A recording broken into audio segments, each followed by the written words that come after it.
The man 2 doors down laughed my laugh tonight. Not a similar laugh. Mine. The same broken up timing. The same little intake at the start. The same dry cough at the end that I've had since I was 12.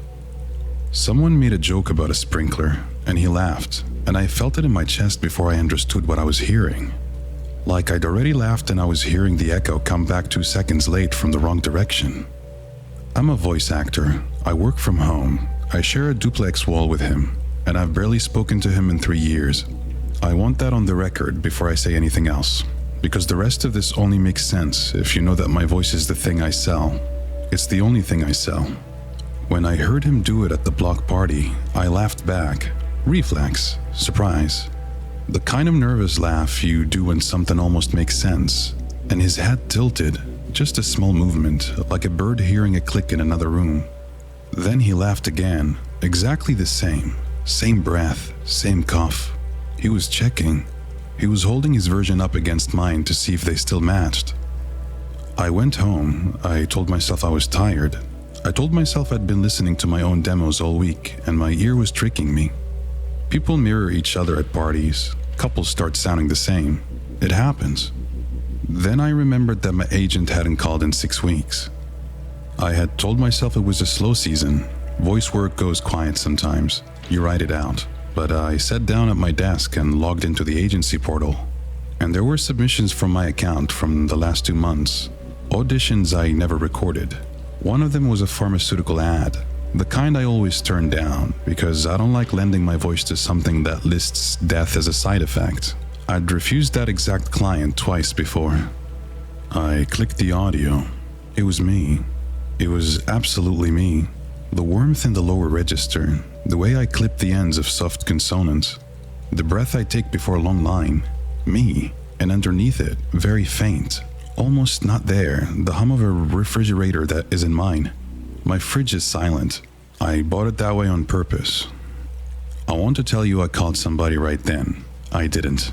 I sat there for almost an hour with my hand over my mouth because I had just realized that if I told my agent, I would also be telling her that someone else's voice had been signing legally binding contracts under my name for months, and I couldn't prove which sessions were mine and which aren't.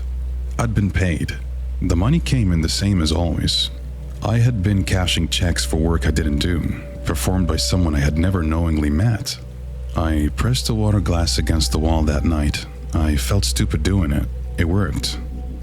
He was running my warm-ups, the tongue twisters, the lip trills, the stupid little nonsense rhyme my old coach made me do. He was doing the one I only do in the shower, the one nobody has ever heard me do, because I do it under running water with the bathroom door closed. He had it. He had the whole sequence. He was doing it slightly faster than I do it, like he was practicing toward fluency. I tested him. I'm not proud of this part either, but I needed to know. I sat in the middle of my living room and read a phrase out loud that I had never said in this apartment. Something specific, something about a yellow boat my grandfather had owned. I recorded it on my phone and emailed it to my agent as a fresh sample. I waited. 2 nights later, through the wall, I heard him say it. The yellow boat, the grandfather. The whole line, clean, with my exact phrasing on the word. He even did the small smile in the voice that I do when I talk about my grandfather.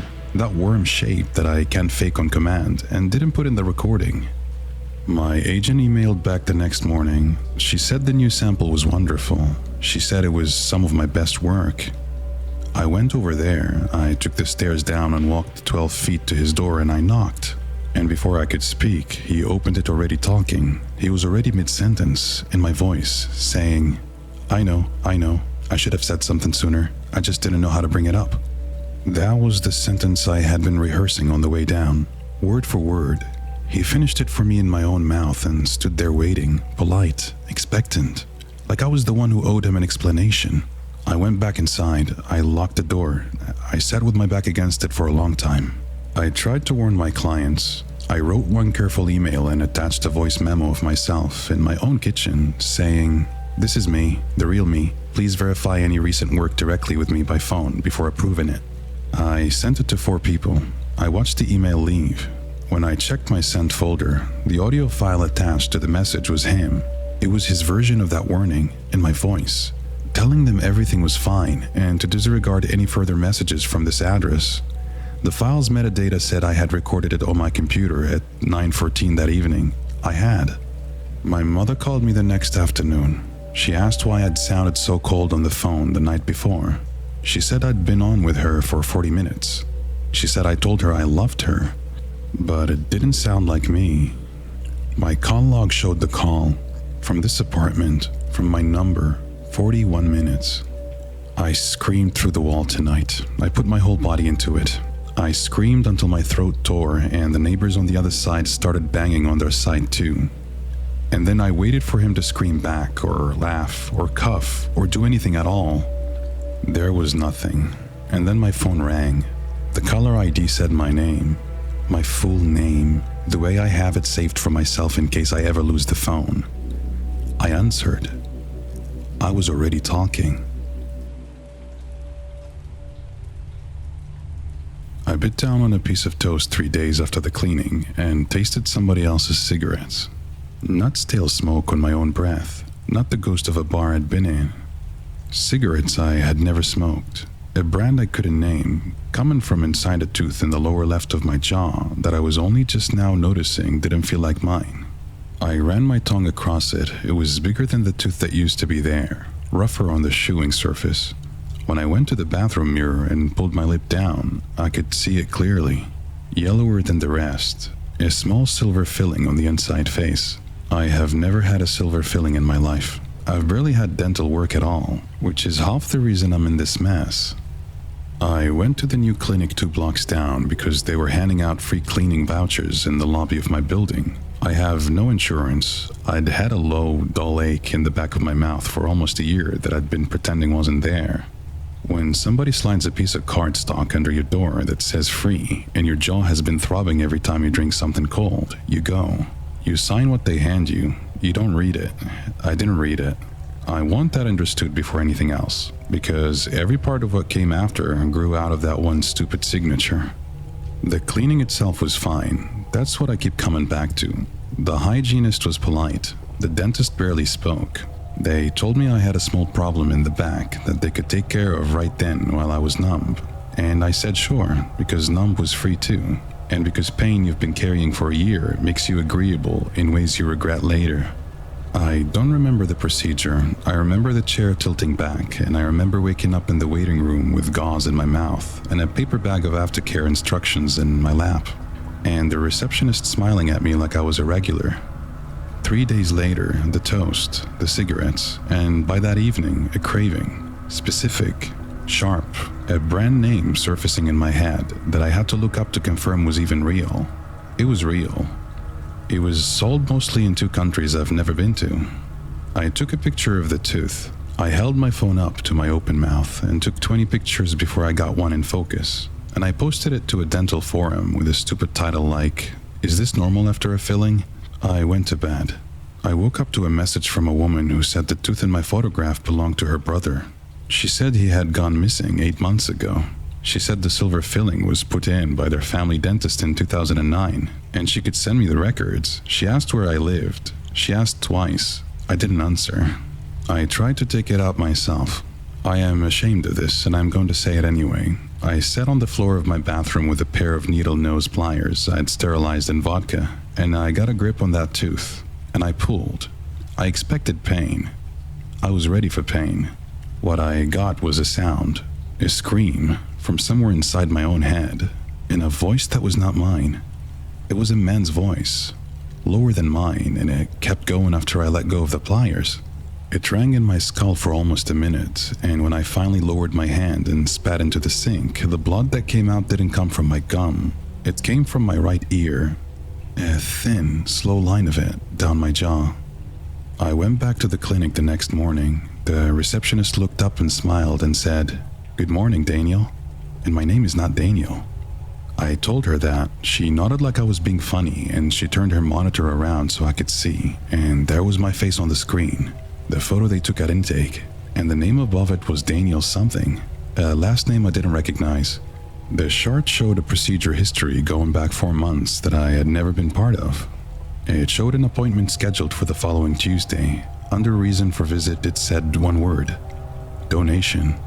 I left without speaking. I didn't run. I walked out the way you walk out of a place when you've decided not to make a scene yet. Because making a scene means staying, and you can't stay. The man started showing up that night. He stands across the street from my building, near the recycling bins, always around dusk.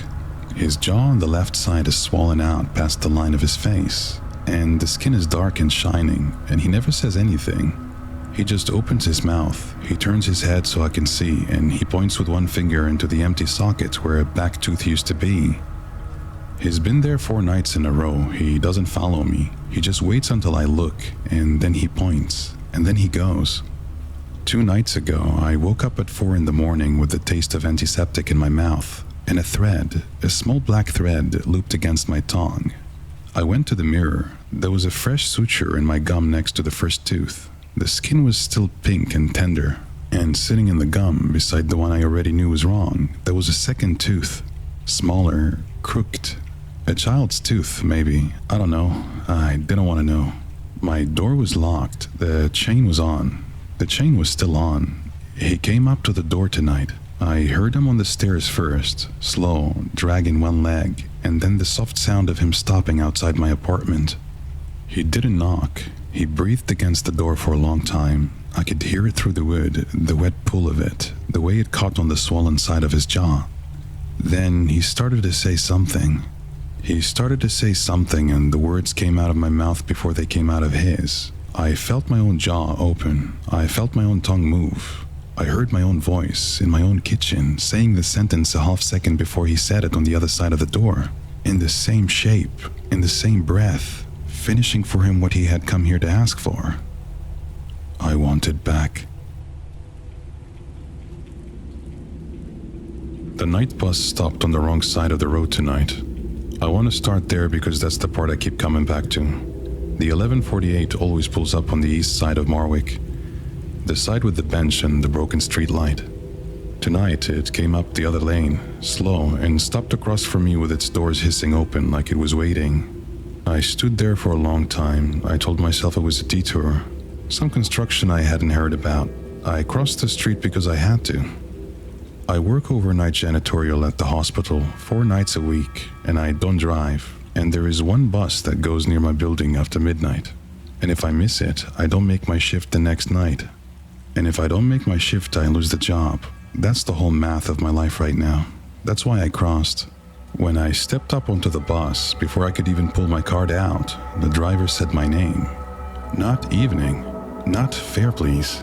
My full name, casual, like he'd been expecting me.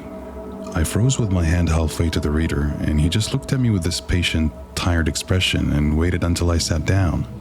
I sat near the front because the back was already full. There were 6 other people on that bus, all of them quiet, all of them wearing those plastic hospital wristbands, the kind I see on the floor I clean. The long stay floor where the patients had been there long enough that the bands get a little soft at the edges. I cleaned that floor. I know what those bands look like. The seats were wrong too. The upholstery was a green and orange pattern in stripes, the kind the city stopped using a long time ago. There's a framed poster of one of those old buses in the transit office downtown. I noticed because I had nothing else to look at, and I didn't want to look at the passengers. I got off at my normal stop. The bus pulled away, quiet, and I walked the 2 blocks to my building, and my key fob didn't open the front door. I tried it 3 times. I tried the call box. My unit was enlisted. I stood there pressing buttons until my fingers were numb, and a woman came out walking her dog and let me into the lobby out of pity. And when I got to my apartment door, my key didn't work in that either. My name wasn't on the little slot anymore. There was a name I did not recognize. I walked to a 24-hour diner on Carlton because I couldn't think of anywhere else to go. I've never been to that diner in my life. I sat down in a booth, and the waitress walked over and poured me a coffee without asking. And she wrote, the usual, on the ticket and slid it under the napkin holder. She smiled at me. She said, "Long shift?" I drank the coffee. I didn't know what else to do. I sat in that booth until the sun came up, and then I walked to the hospital for my next shift. And my badge worked, and my locker was where I left it. And I told myself I had imagined the building thing, that I had been tired, that I had gone to the wrong floor. I told myself a lot of things that day. The next night, the bus came on the wrong side again. I tried to wait it out. I let it pass. I walked 4 stops up the line to catch a different route, an earlier one. When that bus pulled up, the upholstery was green and orange. The same 6 passengers were on it, except there were 7 now. A new man near the back with a fresh wristband, looking at his hands like he was trying to remember what they were for. I sat down across from a woman I had been pretending not to look at. She was small, gray-haired, with one of those bands on her left wrist. I asked her, quietly, what floor she'd been on. I don't know why I asked. I think I needed to make her into a stranger.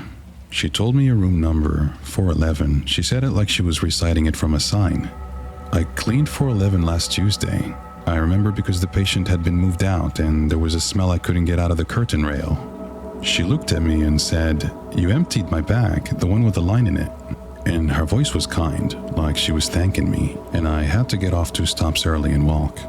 I tried to walk home the next night, the whole way, 11 miles. I figured if the bus was the problem, I would refuse the bus. I started out at midnight in good shoes with a bottle of water and a plan. After about an hour, I passed a closed pharmacy on the corner of Allen and 6th, with a faded sign in the window for a flu shot special. I kept walking.